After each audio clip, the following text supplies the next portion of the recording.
A new preprint study found that warm-up sets before lifting do not improve performance in any way. So is warming up a waste of your time? We know that cooling down is a waste of your time, so is warming up any different? Let's look at the study details. The researchers had a group of trained lifters, men and women, perform 4 sets of leg presses and bench presses to failure at 10 rep max loads.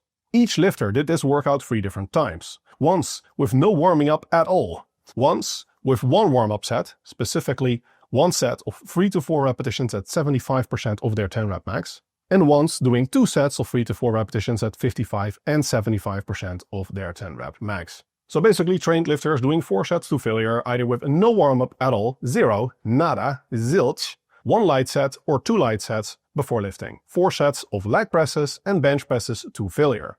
What do you think the effect on performance was? I think most people would think there is an effect, but as I already spoiled in the introduction, there was no effect on repetition performance at all. The total repetitions achieved were nearly identical after the 3 different warm-ups. Mainstream wisdom, and even many personal training certifications, teach us that warming up is sacrosanct. It's an absolutely vital part of your workout. However, this is actually not the first study to show that warm-ups do very little for performance. If we look at past research on warming up, we see very little effect indeed, specifically on lifting performance. There are some effects when we look at things like 1 rep max or other measures of true maximal force output, but for higher repetition sets, like in this study, we don't see any effects in most of the studies. So why would we even think that warming up improves performance in the first place? Well, theoretically, there are a lot of reasons to think that warming up does improve performance. In particular, warm muscles are more elastic, and this can improve things like rate of force production. It probably doesn't improve maximal force production so much, but more explosive activities that involve the rate of force production might be improved. Importantly, muscles being more elastic might also make them more resistant to injury, because a muscle that is very stiff is more prone to tearing. And this could also hold for connective tissues like tendons. This is why warming up might improve injury resistance and help prevent injuries, even if it doesn't improve performance, and that's another huge consideration. Higher temperatures also improve nerve conduction velocity, improving the speed at which the signal from your brain to activate a muscle can reach the actual muscle.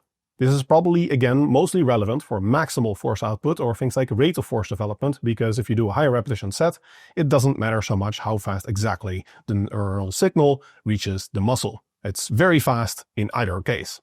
Higher temperatures also improve energy production because in general higher temperatures improve the speed of most chemical reactions. Higher temperatures also improve blood flow. These things are most likely to benefit more endurance type activities, again not so much 10 rep maxes. Astute viewers will notice that most of these mechanisms are literally related to temperature. Indeed, the phrase warming up is not metaphorical. Most of the benefits of warming up are literally mediated by temperature.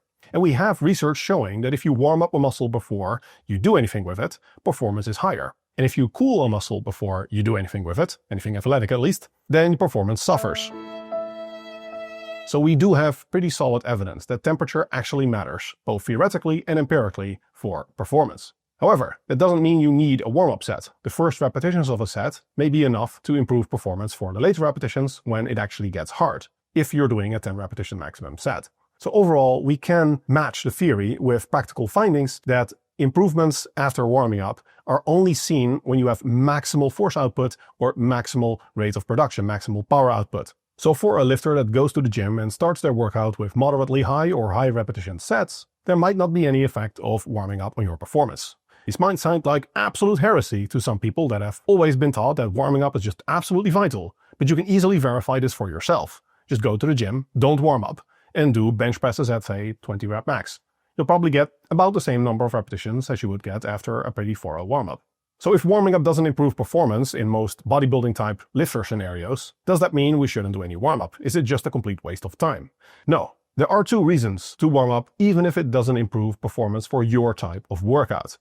By the way, do you like my content? Then you'll love my online PT certification course. Instead of spending 10 years sifting through misinformation and being confused by all the contradictory information on YouTube, in less than 1 year, you'll learn absolutely everything you need to know to transform your physique and, if you're a pro, the results of your clients.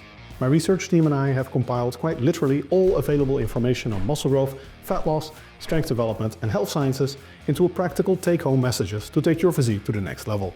and we teach the methods that we ourselves actually use as coaches with our clients, ranging from gym pop to professional bodybuilders. You'll also get a PT toolkit with calculators, case studies, how-to guides, an exercise library, and hefty discounts to our partners' products and services. Of course, you shouldn't take my word for it. Check out the reviews of our former students in the link below. To my knowledge, we have the highest student satisfaction scores in the market. Okay, back to the video. First, there is evidence that warm-ups, specifically in the form of pre-workout vibration training, interestingly, reduce muscle damage and might improve recovery. This makes sense in that stiffer muscles are more prone to tearing and may experience more muscle damage when you train them. So warming a muscle up may make it more elastic, thereby suffering less muscle damage, and thereby reducing the amount of fatigue or damage that you experience from that workout, and thereby increasing your total recoverable volume, indirectly improving your gains. Similarly, I think the strongest argument for warming up at this point is injury prevention. However, I would note that there is no hard evidence, zero hard data, that warming up actually improve the rate of injuries. So we don't have any hard data showing that warming up actually makes you get injured less often. However, theoretically, it's likely. And anecdotally, I would also say that if you go to the gym, at least in terms of pain, it's easier to get pain when you're not thoroughly warmed up. However, I do think it's fair to say that warming up is overrated according to most official organizations and mainstream wisdom. Warming up really doesn't do much for performance, and while theoretically it might reduce injury risk, which is a huge deal, the evidence for that is not compelling at all. In the new study, there was no effect of the warm-ups on mental readiness to perform, and these were trained lifters. So, I think that most lifters can do their warm-ups based on feel, especially because most of the effects of warming up are literally related to temperature, so you should be able to feel these things. And if you let people do their warm-up based on feel, most lifters, in my experience, do things pretty well. You wouldn't sink into a 1 rep max on the squat without any warm-up at all, just walk into the gym and try that. In fact, for me, for example, I need at least 1 or 2 warm-up sets before I can even very comfortably hit depth. So it's just a moot point to begin with. Similarly, you probably wouldn't do an all-out sprint without any warm-up. In fact, a lot of people that way have gotten injured. But if you're starting your workout with 20 rep max biceps curls, I don't think there's much of an issue there. I would generally recommend that you do at least 1 warm-up set before every exercise though, just to check how the exercise feels and that you can comfortably get a full range of motion and you don't experience any pain during the exercise. Beyond that, there's generally no need to really complicate your warm-ups. If you cannot do these things by feel, then err on the side of warming up more. But for trained lifters that are comfortable going by feel, I don't think you need to complicate things any further. And yes, this includes things like stretching. If we look at the research on stretching, we see that dynamic stretching is made completely redundant by doing warm-up sets before lifting because the warm-up sets themselves are essentially weighted dynamic stretching. The best dynamic stretching you could possibly do before squatting is squatting. A 2024 systematic review and meta-analysis found that dynamic stretching exercises are no more effective than any other type of warm-up, indicating that again, their mechanisms are primarily mediated by temperature. And you can increase muscle temperature by any type of activity involving that movement.